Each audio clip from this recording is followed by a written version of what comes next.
Woman wears ring for 30 years, looks again and realizes she's a millionaire.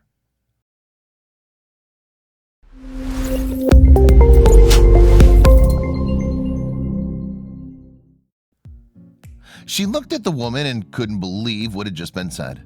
She thought the appraiser had probably made a mistake. The woman had never been in a situation like that and suspected that neither did the appraiser. She had no idea where to turn, but what she was told next made her instant royalty. An unidentified Londoner was on her weekly stroll in the Middlesex Hospital flea market, west of the city, gliding past different stands. Everything looked pretty old and worn out, and with only a couple bucks in her pocket, she wanted her purchase to be worth every penny. As she was eyeing a necklace on one of the stands, she couldn't help but notice a huge ring sparkle in the corner of her eye. She turned to the ring and knew that fate had brought her to it. The woman, who remains anonymous as per her request, wanted to get herself something beautiful and luxurious. While she knew it looked like something she could never afford, she wanted it because it meant more to her than just some pile of junk. She picked up the ring and looked at it for a moment, and it resonated with her. But something seemed off. Nevertheless, she felt inexplicably drawn to it. The ring sat on a mount that was of incredible size, the crystal too. The whole piece looked like jewelry from a fairy tale, and the woman knew that she had to have it. A piece of jewelry that not only she loved with all her heart, but would serve as a talisman to remind her that one day, if she worked hard enough, she'd buy a real diamond. Little did she know that everything was about to change. She completed her purchase and spent her last remaining 10 pounds, about 13 American dollars, on the incredible piece. From then on, she wore the ring every day, everywhere.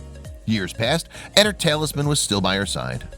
Being of humble background, she didn't need much else, so she kept this piece close to her. It made her feel like a princess, even 30 years later. But one day, a strange trip to the grocery store turned her life upside down. On a beautiful afternoon, on her way home from work, the Londoner stopped at a nearby grocery store. She grabbed all the stuff she needed and headed to the checkout line. While waiting, she could not help but notice a stranger ogling at her hand. She thought this was very peculiar, but she brushed off her train of thought and continued waiting for her turn. What she didn't know was that the stranger, a mysterious man, was not going to let her out of his sight. The man wouldn't stop gazing at her ring, and the woman was beginning to feel uncomfortable. Her turn finally came up, and she quickly paid for her products and headed for the door, still noticing the gaze of the man following her every move. She quickly became suspicious and feared for the worst. And that's when she noticed that he was still following her. What did this man want, and how could she get rid of him? The woman quickly walked toward her car, aware that the man was still trailing her. She tried to keep him in her peripheral vision, and she tried to lose him in the crowd, but he seemed unshakable. She wondered what he wanted from her, or was she just being paranoid? Then the gap between her and him closed, and she felt him right behind her. She spun around to confront him, and then he said something that completely blindsided her. The mystery man had followed her because something about her costume jewelry had caught his eye. And then he asked her something that left her questioning everything. Seeing the panic on her face and with his greedy eyes never leaving her hand, he quickly asked her if she minded giving him a closer look at the ring. Not appreciating being approached so brazenly by a stranger and suspecting a scam, she rudely brushed him off and hurried away. As she turned to leave, she heard the man yell, "It doesn't belong to you." But she just wanted to get home, so she didn't give the strange encounter another thought. Until later. The woman always had her talisman by her side, but one day she was in such a hurry that she forgot to put it on. It had become a ritual for her. Wake up and put the ring on her finger. But that day she was frazzled. She was going to be late, and as she hurried to get dressed and out the door, the ring was not on her finger. She didn't think much of it, but as she hopped on the subway and her hand held onto the pole in front of her to steady her balance, fear pulsed through her body with such force that she thought she was having an anxiety attack. She needed to do something, but whatever she did, she needed to do it fast. The ring was so incredibly valuable to her that she got off at the next stop and headed back to her house. "I can't believe I left it at home," she thought, and more so after being so paranoid about the man at the grocery store. As she rounded the corner to her house, dread engulfed her. She saw a car speed away, which seemed like it was parked right in front of her drive. She felt immense pressure in her chest and immediately ran through her front door. As she gasped for air in her entrance, she looked back at the door. She'd run through it with such force, she didn't even think twice about the fact that it was unlocked. That was it. Her talisman was gone, and now she would never know the real value it had. Still, she needed to check to make sure, and what she found made her blood boil even more. As she climbed the stairs 2 by 2, she started in her bedroom. Her initial thought was to look for the ring where she'd always kept it. Nothing. It wasn't there. She knew she should have been more careful. Something was off about that man, and her gut feeling told her so too. Eyed widening, breaths ragged and harsh, she turned her bedroom upside down. She couldn't find her precious costume ring. But then something jogged her memory. As she entered the bathroom, there it was. The ring stood massively next to the sink in all its glory. She had put it there to remind herself to put it back on after brushing her teeth, but she didn't. She couldn't live with this anxiety. She had to do something.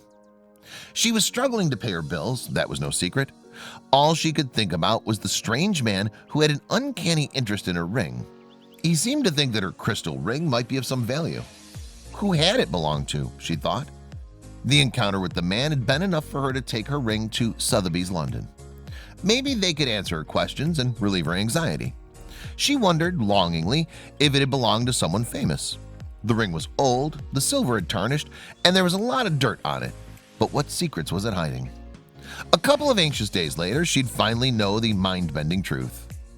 The suspense was killing her, and suddenly a sense of dread came over her. What if she'd given her prized possession to them and never saw it again?